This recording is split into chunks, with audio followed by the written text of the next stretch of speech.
নমস্কাৰ।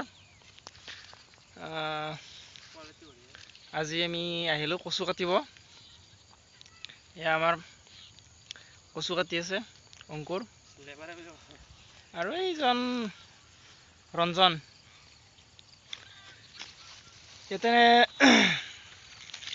একেলগে 20-30 বিঘা মাটি 20-22 বিঘা মাটি কচুৰে মানে মাকৈ একতে কৰা হৈছিল। মাকৈৰ মাজে মাজে কচু আছে। তো সিমানখিনি কচু আমি আজি 3-4 মাহৰ পৰা কাটি আছোঁ আৰু এতিয়াও আছে। আমি ডাঙৰ ডাঙৰ কচুবিলাক কাটো, সৰুখিনি ৰৈ যায়। তেনেকৈ পুনৰ আকৌ আহোঁ এসপ্তাহৰ মূৰত ৰবিবাৰে আবেলিৰ পৰা এইখিনি সময়ত 1 ঠেলা বা 2 ঠেলা কচু লৈ যাওঁ।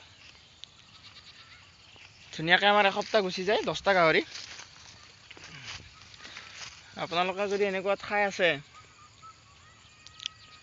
তেতিয়াহ'লে নিশ্চয়কৈ লাভজনক হয়। এইটো এটা যিহেতু দানাৰ প্ৰাইচটো 30 টকালৈকে থাকে। তো অলপ 1 ঘণ্টা 2 ঘণ্টা সময়ৰ কাৰণে কচুখিনি নিলে বহুখিনি দানাৰ ৰাহি হয় আৰু কচুটো ভাল আইৰণৰ কাৰণে গাহৰি, সেইটো চাব পাৰে। বাকী আৰু চাই থাকিব, আমি দেখাই যাম।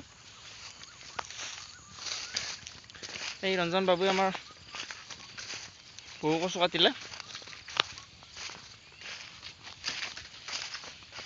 আমি আছোঁ এতিয়া কিৰিংবৰীত, চৰালেকা। বহুত ধুনীয়া এটা পৰিৱেশৰ মাজত আমি আছোঁ।